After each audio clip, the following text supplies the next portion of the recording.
Magandang araw po sa inyong lahat. Austin Reeves pinahanga sina Luka at Lebron ngayon. Tingnan po natin ang pinakabagong labanan sa pagitan ng Lakers at Spurs. Dito po muna tayo sa Lakers kung saan ay nagbigay po agad ng tatlong magkakasunod na 3 points sina Luka Doncic, si Austin Reeves at saka si Jordan Goodwin. Panoorin po natin.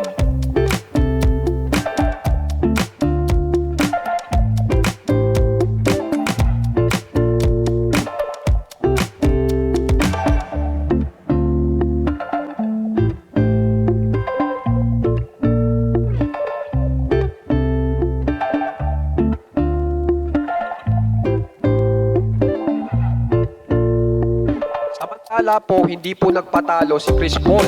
Nag-long range din po siya.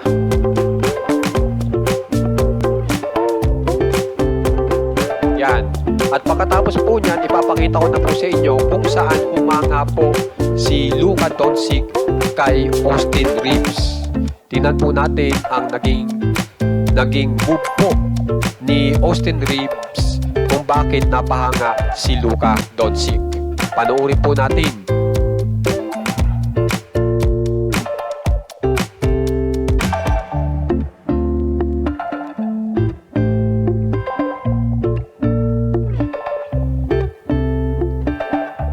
Samantala po, hindi rin po nagpatalo ang Spurs dahil ito pong si Bismack Biyombo ay tumira po sa loob ng napakaganda. Panoorin po natin.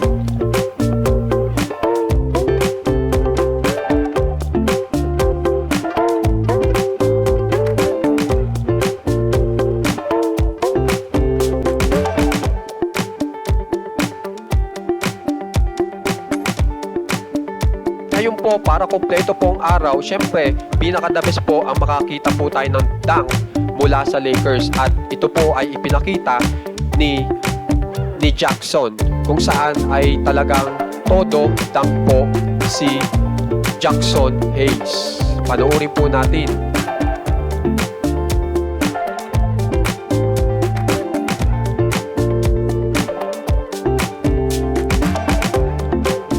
Samantala po, ang guard forward na si Devin Vassell ay hindi po nagpatalo. Nag-long range po siya sa harap ni Hayes.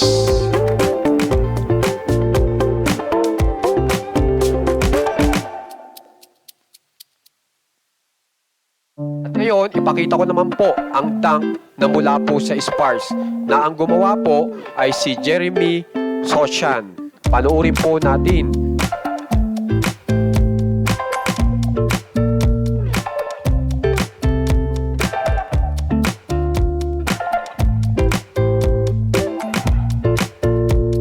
Tapos po niyan, gumawa uli ang Spurs na si Stephon Cassell. Panoorin po natin.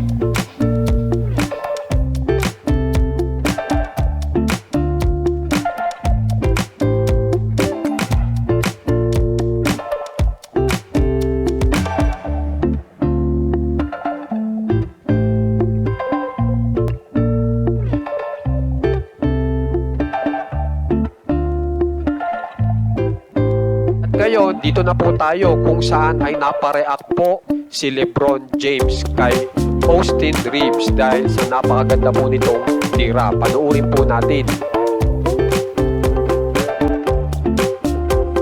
Yan po naging reaksyon ni Lebron James. Bali po, ang nanalo po ay ang Lakers kung saan po ay pinangungunahan po ni Austin Reeves na naka 30 points. Tapos po, pagdating sa rebounds, ang nangunguna po ay si Jackson Hayes. Tapos, pagdating sa assist, ay sinundan ni Luka Doncic. Samantala, ang Spurs naman po ay naka 109 lang po, kung saan ang gumawa po sa puntos ay si Stephon Cassell. Tapos sa rebounds, si Stephon Cassell pa rin po. At pagdating sa 8 assists, ay si Chris Paul. Kaya naman guys, kung gusto nyo pong ma-update na naman sa laban ng Lakers o Spurs, alam niyo na po ang inyong gagawin. Subscribe lang po kayo sa ating channel. Maraming salamat po.